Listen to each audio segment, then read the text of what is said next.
Baik, ini ada pertanyaan.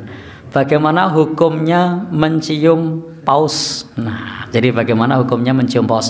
Alhamdulillah kita tinggal di Depok Parangtritis. Ini dekat dengan pantai selatan dan di sebelah kita ada TPI, tempat pelelangan ikan.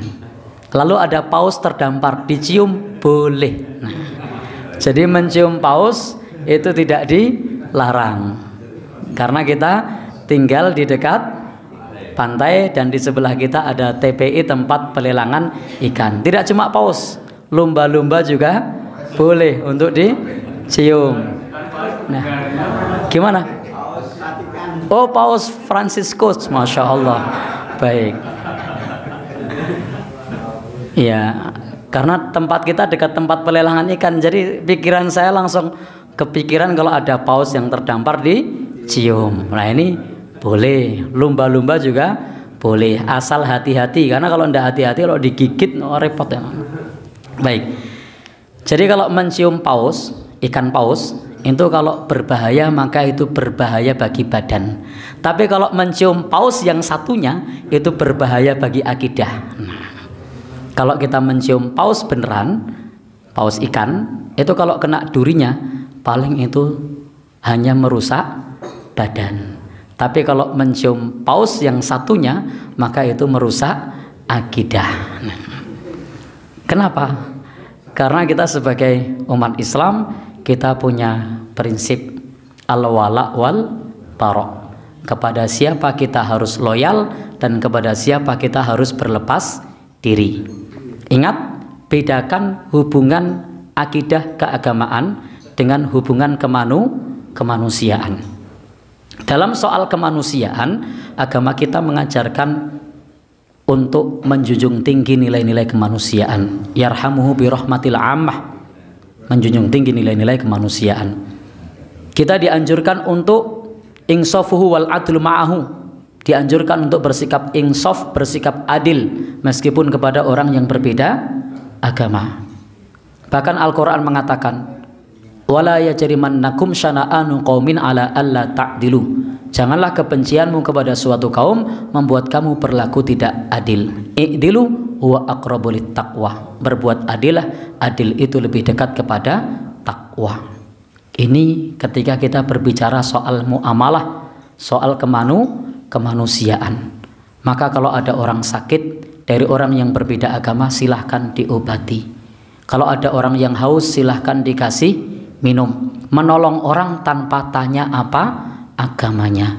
Tapi soal loyalitas yang terkait dengan agama, yang terkait dengan ibadah, kita sudah punya prinsip lakum dinukum waliyadin. Bagimu agamamu, bagiku agamaku.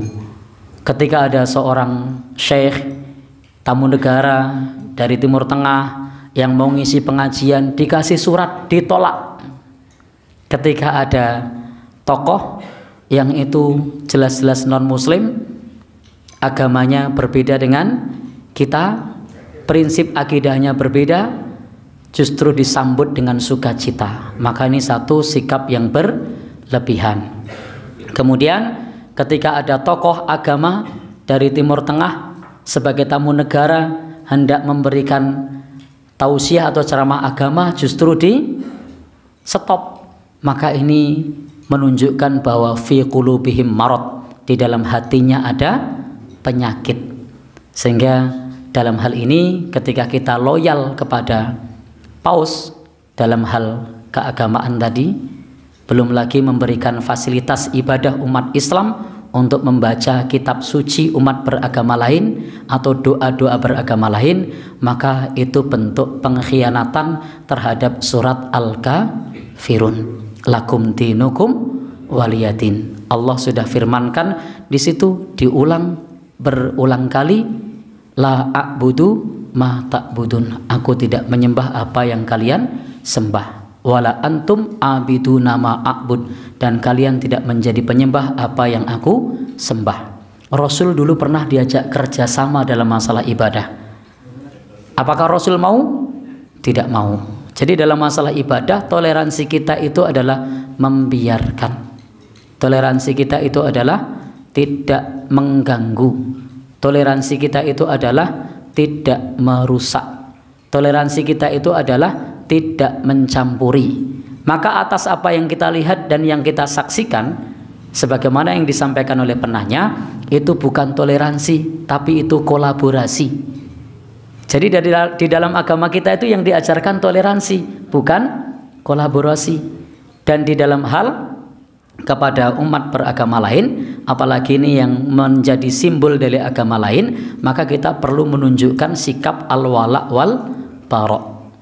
Kepada umat Islam kita harus loyal, kepada akidah yang lain kita harus berlepas diri. Ingat, dalam agama, kalau dalam soal muamalah mau utang piutang kepada orang beda agama boleh, nolong mereka yang sedang sakit boleh, mendoakan mereka yang sakit agar sembuh boleh.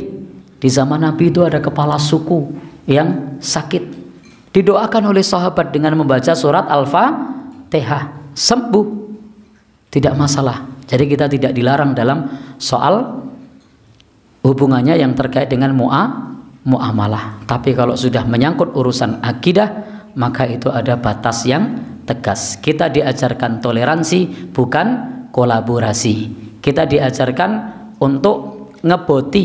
Di dalam hal akidah kita ngeboti, kita wala, kita loyal kepada agama kita, dan kita berlepas diri kepada agama yang lain.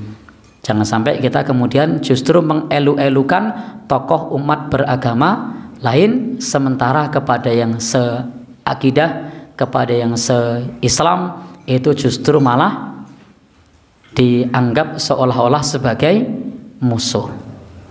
Jadi hendaknya kita bisa menempatkan diri. Kita diajarkan untuk toleransi, bukan diajarkan untuk kolaborasi. Kalau mau kolaborasi, maka silahkan kolaborasi dalam hal-hal keduniaan, bukan dalam hal yang terkait dengan keagamaan. Karena masing-masing punya aturannya sendiri. Kalau anak muda sekarang bilangnya beda server. Nah, jadi punya aturan sendiri. Wallahu alam bishawab. Jadi kesimpulannya, mencium paus boleh apa tidak? Ya, kalau paus yang di pantai itu boleh, tapi itu bahaya bagi diri kita. Kalau kena durinya, kalau kegigit, tapi itu sebatas bahaya badan. Tapi kalau mencium paus yang satu itu, maka itu bukan hanya bahaya bagi badan, tapi itu bahaya bagi akidahnya. Baik, sehingga ketika menciumnya, maka itu indikator harus berobat. Kenapa? Fi qulubihim marad, di dalam hatinya ada penyakit. Maka bersikaplah biasa-biasa saja, tidak perlu overacting, tidak perlu berlebihan. Wallahu alam bishawab.